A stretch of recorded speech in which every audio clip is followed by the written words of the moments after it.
सच है कि 1 साल पहले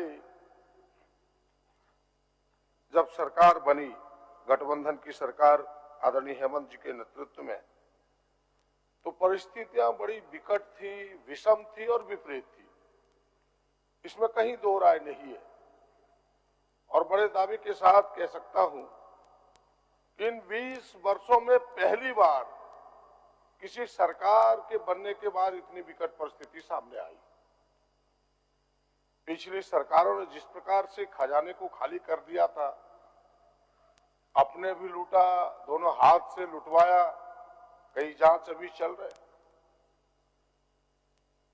और खजाने किस स्थिति में है, जनता जवाब मांगती थी। काम विकास के बंद थे, लाल बत्ती जल चुकी थी सरकार की। सरकार को काम के विरुद्ध पेमेंट के लिए पत्र लिखना पड़ा कि भाई पेमेंट बंद रहेगा। फिर सरकार ने एक श्वेत पत्र जारी किया। ये पहली स्थिति आई हमें लगता है कि 20 वर्षों में कि सरकार को अपने खजाने के बारे में जनता को बताने के लिए श्वेत पत्र जारी करना पड़ा। इस विकट स्थिति की जायजा आप इसी से समझ सकते हैं अध्यक्ष महोदय। और उस विकट परिस्थिति में जो मैंने श्वेत पत्र देखा था, जो मुझे जानकारी है कि पिछली सरकार ने इस प्रकार से लुटाया था कि 21,000 करोड़ तो केवल बिजली विभाग की देनदारी थी। ये छोटी मोटी देनदारी नहीं थी, एक विभाग की देनदारी 21,000 करोड़ थी अध्यक्ष महोदय। और वो केवल एक विभाग की बात आप मत कीजिए अध्यक्ष महोदय। और ऐसे समय में जब बिजली की 21,000 की देनदारी हो, अभी एक सदस्य ने उठाया, और वैसे समय में फिर जो भारत सरकार के लोक उपक्रम डीबीसी जैसे लोक उपक्रम का सरकार पर दबाव कि पैसा दो ना तो बिजली कट जाएगी, बीच में बिजली कटी भी।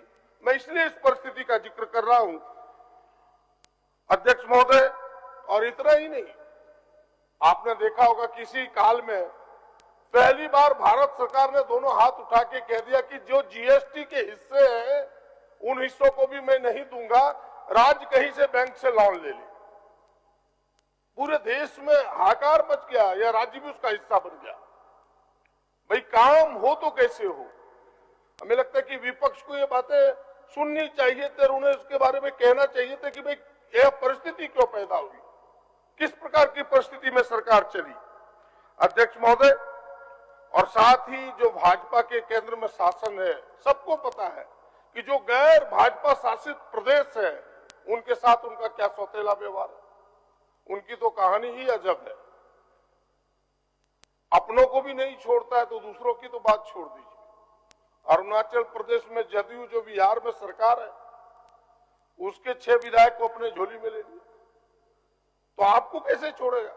यहां भी एड़ी चोटी एक किए हुए, भले उनकी दाल ना गल रही है, वो सरकार को अस्थिर करने में लगी। इन विकट परिस्थितियों में मैं इसलिए थोड़ा जिक्र किया, और सरकार ने जो प्रयास किए, और इस विकट परिस्थिति में बीच में आपने देखा होगा कि उनके अठवाले एक मंत्री आए थे जो महाराष्ट्र के रहने वाले, उन्होंने कह दिया मुख्यमंत्री जी को कि एनडीए में आओ तब पैसा मिलेगा। बताइए, ये संघी ढांचे पर गाली नहीं तो क्या है।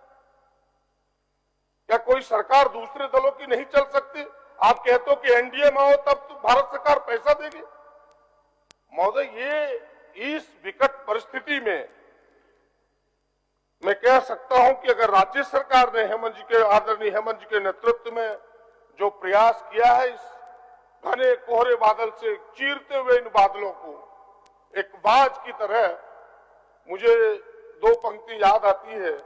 वो पंक्तियां इस प्रकार है कि बारिश के दौरान सारे पक्षियां आश्रय की तलाश करते हैं। बारिश के दौरान सारे पक्षियां आश्रय की तलाश करते हैं और बादलों के ऊपर जाकर बारिश को ही नजरअंदाज करते हैं। अध्यक्ष महोदय, वही इन्होंने किया। इस घिरे बादलों को इन्होंने चीरते हुए कहा कि ये परिस्थितियां सामने रहेगी, लेकिन हम गरीबों के लिए काम करेंगे, हम मजदूरों के लिए काम करेंगे। और उसी समय लॉकडाउन पूरे देश में, प्रधानमंत्री ने एकाएक घोषणा कर दिया। कौन कहां है, किस चौराहे पर खड़ा है, कैसे जाएगा नहीं जाएगा, थोड़ी भी चिंता नहीं की। और सबसे विकट परिस्थिति, कुछ लोगों ने तो यहां तक अखबारों में लिखा कि देश के विभाजन के समय जिस प्रकार के विभत्स दृश्य देखने को न मिले जब हिंदुस्तान पाकिस्तान बट रहा था, तो इस कोरोना काल में वो दृश्य देखने को मिला। अध्यक्ष महोदय बताइए, एक महिला मुंबई से चलती है, गर्भवती महिला, अपने 8 वर्ष के बेटे को लेकर के, और रास्ते में वो महिला कहती है रोते हुए अपने बेटे को कि मुझे प्रसव पीड़ा हो रहा है बेटा, मैं जंगल और झाड़ की खोज करता हूं, तुम्हारे दूसरे भाई को जन्म दूंगा। अध्यक्ष मोदी, ये परिस्थितियां थी।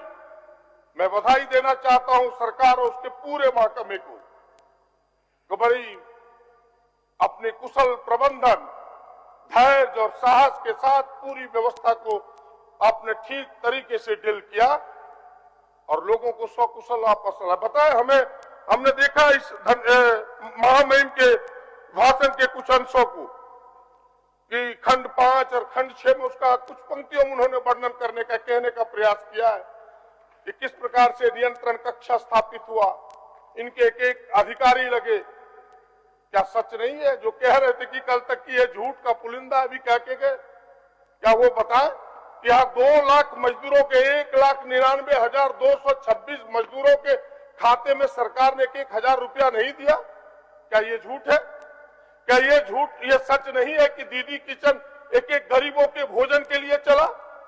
क्या ये सच नहीं है कि एक एक पंचायतों में भोजन की व्यवस्था की गई? क्या ये सच नहीं है? बताएं हमें भारतीय जनता पार्टी के लोग, क्या ये सच नहीं है कि जिनको कार्ड नहीं था उनको भी राज्य सरकार ने राशन उपलब्ध कराया? अध्यक्ष महोदय, इसलिए मैंने कहा कि कुशल प्रबंधन और कुशल व्यवस्था से सरकार ने जो अपना कदम बढ़ाया वो काबिले तारीफ है। भले ये छोटा प्रयास देखने में लगता है, बूंद भी छोटा लगता है अध्यक्ष महोदय, लेकिन बूंद जब लगातार बरसता है तो नदियों में बाढ़ आ जाती है। ये प्रयास छोटे जरूर है, लेकिन ये प्रयास उसी तरह से बाढ़ और उफान ला दिया गरीबों में, इसलिए इन्हें थोड़ी जलन होती है। अध्यक्ष महोदय, मैं बहुत कुछ ना कहते हुए मैं केवल सरकार के सामने जो परिस्थितियां थी एक वो भी कि सरकार अभी प्रयास कर रही है, कह रहे कि अभी जो सुबह बात चली थी कि नियोजन नीति की, भाई इतनी चीजों को पेचीदा बना दिया है पिछली सरकार ने। पाप की गठरी इतनी भारी हो चुकी है कि 5 साल तो उस गठरी को खोलने में लग जाएगा सरकार। थोड़े तेज रफ्तार करनी होगी सरकार को, मैं सलाह देना चाहता हूं।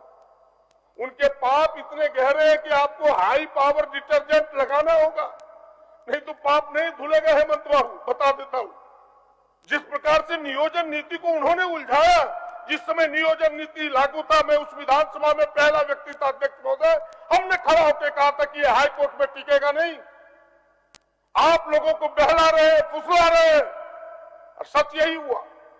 वो बहलाने फुसलाने का नियोजन नीति था, वो सच में झारखंडियों के हक में नहीं था। अगर झारखंडियों के हक में होता तो आज हाई कोर्ट भी मुहर लगाती, सुप्रीम कोर्ट भी मुहर लगाती। और मैं कहूंगा कि भाई नियोजन नीति आपने वापस लिया है, मुझे उससे ऐतराज नहीं है, लेकिन जल्दी झारखंडियों के हित में नियोजन नीति इस राज्य में लागू हो, ये मैं आपके पूर्वक कहना चाहूंगा, जो झारखंडियों के हित में, आदिवासी, दलित, मूलवासियों के हित में हो।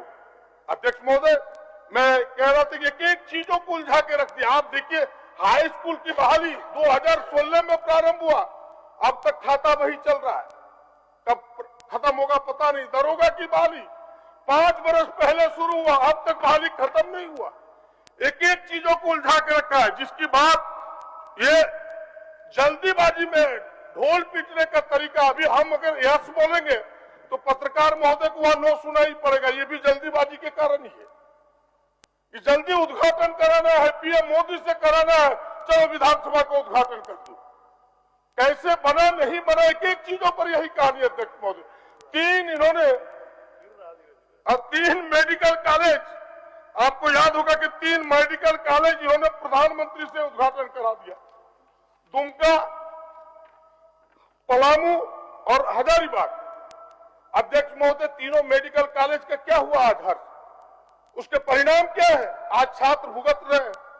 अब कह दिया, सुप्रीम कोर्ट ने भी कह दिया कि उस समय 2019 में सरकार के अधिकारियों ने जो हलफनामा दायर किया था वो गलत था, यानी लोगों कोर्ट को भी झांसे में रख दिया उन्होंने। अध्यक्ष महोदय, आज उसके परिणाम हुए कि अब उसमें एडमिशन नहीं होगा, और उसमें वाहवाही लूट रहे थे कि हम 3 मेडिकल कॉलेज कर दिए। इसलिए मैं एक चीजों को कह रहा हूं कि इनके एक चीज उलझा हुआ। अध्यक्ष महोदय, हमको आरजेडी का भी एक पत्र आया कि नहीं, आपको मैं समर्थन कर रहा हूं, अपनी बात कह दीजिए मेरे बदले में, इसलिए उनका भी समय, क्या मंत्री जी उन्होंने भी कहा, इसलिए उनका भी समय ले रहा हूं, थोड़ा सा समय। हाँ, बस थोड़ा 2-3 मिनट दीजिए, कुछ चीजें कहना चाहता हूं। आपने देखा होगा अध्यक्ष महोदय कि जेपीएससी किस तरह से उलझा के रखा जेपीएससी को, और आज भी उलझा हुआ है।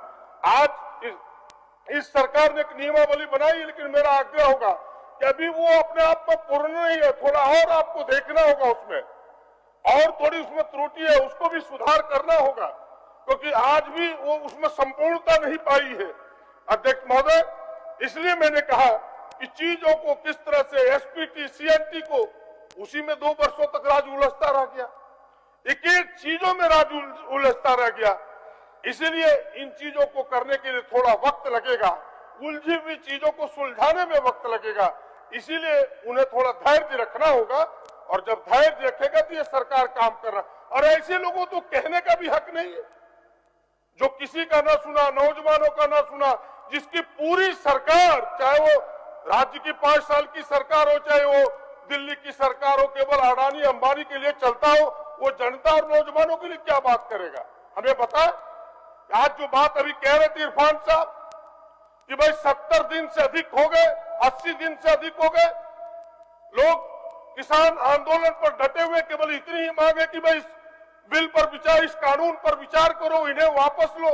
उनकी नहीं सुनता तो हमारी क्या सुनेगा? उन्हें कहने का क्या हक है? अध्यक्ष महोदय, मैं बधाई देता हूं राज्य सरकार को कि भाई आपने जो छोटे छोटे प्रयास किए हैं, जो चुनाव के समय आपने कहा था कर्जे माफी, जिसकी चर्चा भी काफी हो चुकी है, उसमें कर्जे की माफी की, लेकिन उसके साथ एक सुझाव भी देना चाहूंगा। कर्जा माफी में जो दिक्कतें सामने आ रही है वो ये है कि आपने कर्जा माफी कर दिया, एनपीए की माफी नहीं है। लोग समझ नहीं पा रहे कि क्या एनपीए, क्या एलपीए, क्या एसएफपीए।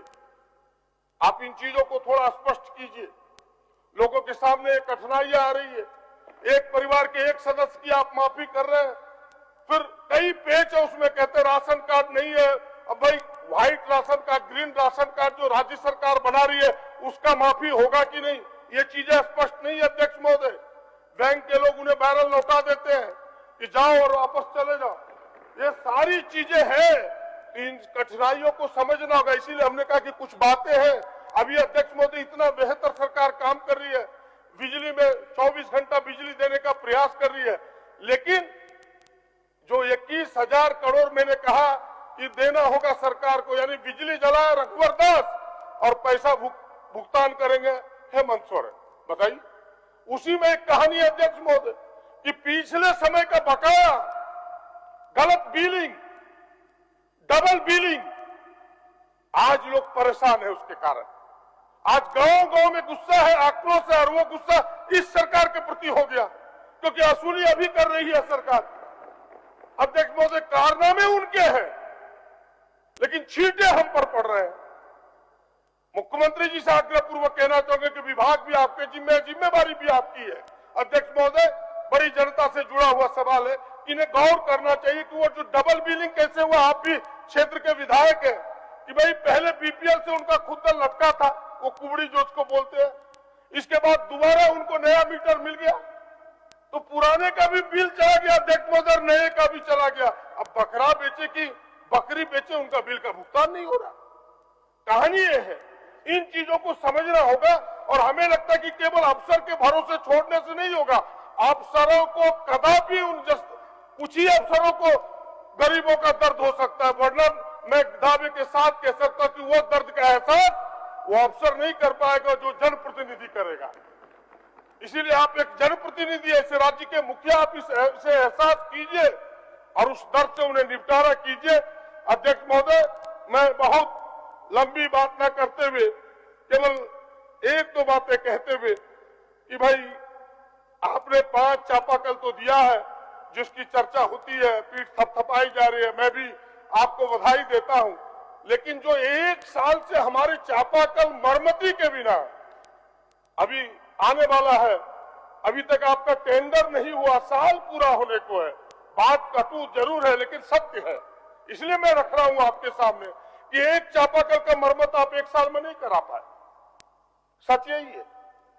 पैसा आपको अभी आवंटित हुआ, आपके अफसर अब तक गिन ही रहे कितना मिला, नहीं मिला, कब करेंगे, कौन करेंगे, नहीं करेंगे। भाई इसको तो विदिन 7 डेज 7 दिनों के अंदर टेंडर कराइए और 15 दिनों के अंदर सारे चापाकलों की मरम्मती करा के फिनिश कीजिए। काम तो ये होनी चाहिए। इस रफ्तार से आपका मान्य सदस्य कंक्लूड कर रहा हूँ। थोड़ी बात कहते हुए, जो बातें आपने कही थी, आप भी खुद उसमें भागीदार थे, सरकार भी भागीदार है। सरकार प्रयास कर रही है अनुबंध कर्मियों का, चाहे पारा टीचर हो, चाहे नौजवानों के, चाहे वो सेवा किसी क्षेत्र में हो, चाहे आप देख लीजिए मेडिकल के क्षेत्र में नर्सेस हो, चाहे किसी के हो, जिन अनुबंध कर्मियों को नियमित या उन्हें विशेष सुविधा देने की आपने बात कही थी, उनमें उकताहट है। धीरे धीरे उनमें भी आक्रोश पनप रहा है। वो आक्रोश ना पनपे, आप पर विश्वास है, इसलिए अब तक सड़क पर लोग नहीं उतरे हैं। यह विश्वास ना टूटे सरकार के प्रति, जो विश्वास नौजवानों ने चुनाव के समय झूम झूम करके वोट दिया आपको, यह विश्वास आगे भी कायम रहे। इसका जल्दी समाधान कीजिए, जो करना है। ये मेरा आपसे विनती होगा, ये मेरा आग्रह होगा। और बीत रहित शिक्षा नीति, यह जो कोड बना हुआ है वर्षों से, यह भी समाप्त होना चाहिए। अभी अल्पसंख्यक विद्यालय में के बारे में थोड़ी चर्चा हुई है कि आपने करने का प्रयास किया है। मुझे विश्वास है कि आप अच्छे ढंग से काम कर रहे हैं, हम सबका पूरा सहयोग है। आप उनकी परवाह मत कीजिए। भाई ये चीजें वो उठाते रहेंगे, उनका काम है। आपको अड़चन डालना, मुश्किलें आती रहेगी, लेकिन आप संकल्पित व्यक्ति की तरह आगे बढ़िए। और संकल्प के सामने कोई मुश्किल टिकता नहीं। मैं यही कहूंगा अंत में, यही जज्बा रहा तो मुश्किलों का हल निकलेगा। यही जज्बा रहा तो मुश्किलों का हल निकलेगा। जमीन बंजर हुई तो क्या यही जल निकलेगा। यही जज्बा रहा तो मुश्किलों का हल निकलेगा। बंजर रही भूमि तो क्या यही जल निकलेगा। ना मायूस ना घबरा अंधेरों से साथी, ना मायूस ना घबरा अंधेरों से साथी, इन्हीं रातों के दामन से तो सुबह कल निकलेगा। धन्यवाद, नमस्कार, जोहार।